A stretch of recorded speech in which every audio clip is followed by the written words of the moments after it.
जय हिंद फ्रेंड्स। आप सभी का हार्दिक स्वागत है आपके अपने YouTube channel Anoop GS research centre पर। हम बात कर रहे थे कुछ महत्वपूर्ण एक्ट के बारे में, जिसमें हमने पहले बात की कि 1773 का रेगुलेटिंग एक्ट क्या था। फिर हमने देखा कि 1773 के रेगुलेटिंग एक्ट में कुछ कमियां थी, कुछ खामियां थी, जिसको दूर करने के लिए 1781 का संशोधन अधिनियम आता है, अर्थात अमेंडिंग एक्ट ऑफ 1781 आता है। फिर हमने बात की कि 1784 का पिट्स इंडिया एक्ट क्या था। फिर हमने 1786 के अधिनियम को पढ़ा और उसी क्रम में हमने 1793 का चार्टर एक्ट पढ़ा। जो हमारा आज का टॉपिक है वह है कि चार्टर एक्ट ऑफ 1813 क्या था, इसमें क्या प्रावधान किए गए थे, क्या बातें की गई थी, उसको समझने का प्रयास करेंगे। तो इसमें जो पहली बात की गई थी वह यह थी कि इस एक्ट द्वारा 20 वर्ष का नियम 20 वर्ष का नियम, जैसा कि हमने 1793 के चार्टर एक्ट में पढ़ा था कि एक प्रावधान आया था जिसमें हर 20 वर्ष बाद एक नया नियम, एक नया एक्ट बन के आता था। इस एक्ट द्वारा उस नियम को बहाल रखा गया। और जैसा कि हम समझ सकते हैं कि 1813 के बाद जो नया एक्ट है, नया नियम है, वो 1833 में आएगा। ये था इसके पहला प्रावधान। इसमें जो दूसरा प्रावधान किया गया था बहुत ही महत्वपूर्ण है, वह है इसके द्वारा, इस एक्ट द्वारा जो कंपनी के व्यापारिक एकाधिकार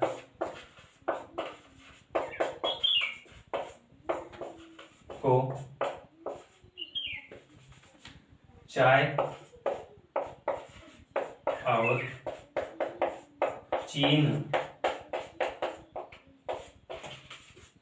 को छोड़कर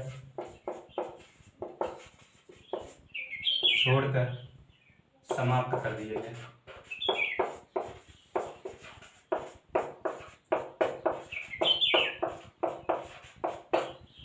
जो इसका दूसरा इंपॉर्टेंट फैक्ट है वो यह है, इस एक्ट द्वारा कंपनी का जो व्यापारिक एकाधिकार था, अर्थात कॉमर्शियल मोनोपोली थी, उसको चाय और चीन के साथ व्यापार को छोड़कर समाप्त कर दिया गया। अर्थात अन्य सभी भी व्यापार कर सकते थे। ये था इसका दूसरा प्रावधान। इसमें तो जो तीसरे प्रावधान की अब हम बात करते हैं, इसके द्वारा, इस एक्ट द्वारा जो मद्रास और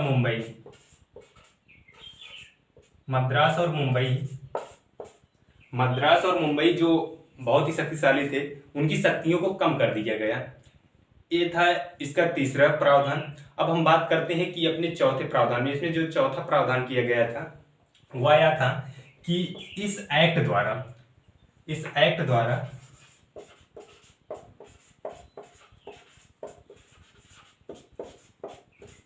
ईसाई मिशनरियों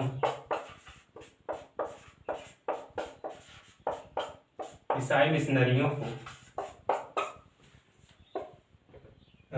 धर्म प्रसार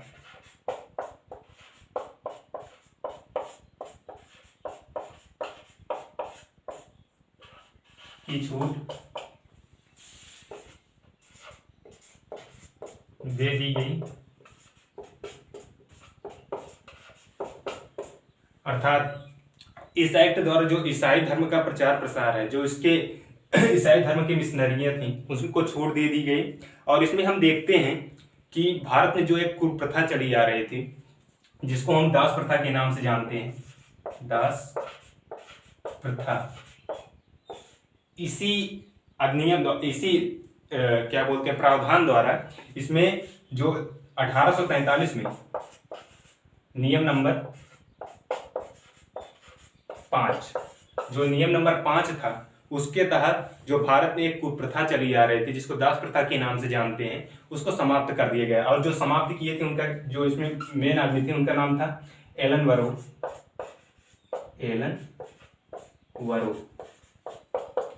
वरो द्वारा दास प्रथा को समाप्त कर दिया जाता है। ये हो गए इसके 4 मुख्य प्रावधान। अब हम इसके आगे प्रावधानों की बात करते हैं। जो इसमें जो 5वां प्रावधान, ये हो गए इसके 5 प्रावधान। अब हम बात करते हैं इसके 6वें प्रावधान द्वारा, कि इसमें 6वां प्रावधान है, बहुत ही महत्वपूर्ण है। इस एक्ट द्वारा जो 5वां जो प्रावधान था, इसमें क्या किया गया कि भारतीय शिक्षा के लिए भारतीयों के शिक्षा के लिए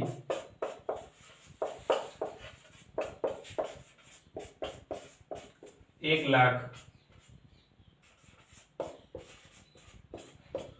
भारतीयों के शिक्षा के लिए 1,00,000 रुपए खर्चे जाने की बात की गई।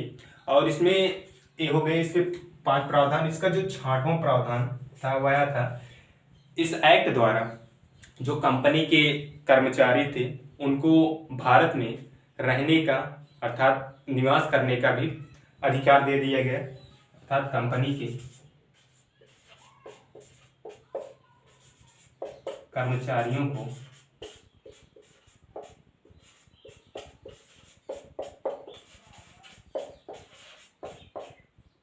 भारत में रहने का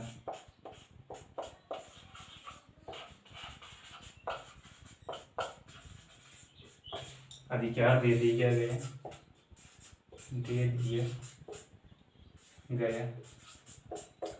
ये थे इसके मुख्य प्रावधान। इसमें से सिर्फ एक ही प्रावधान था जिसकी वजह से वह सही नहीं था। अर्थात जो प्रावधान नंबर जो 4 है, इसमें इस एक्ट द्वारा ईसाई मिशनरियों को धर्म प्रचार प्रसार, जो ईसाई मिशनरियां थी धर्म प्रचार प्रसार तो कर रही थी लेकिन पूर्णतः सही ढंग से नहीं कर रही थी। वो अवैध रूप से अर्थात जबरन ईसाई धर्म का समर्थक बनाने के प्रयास कर रहे थे। लेकिन इसमें जो एक काम किया गया था बहुत अच्छा था, जो कि भारत में एक कुरीति चल रही थी दास प्रथा, उसका अंत किया गया।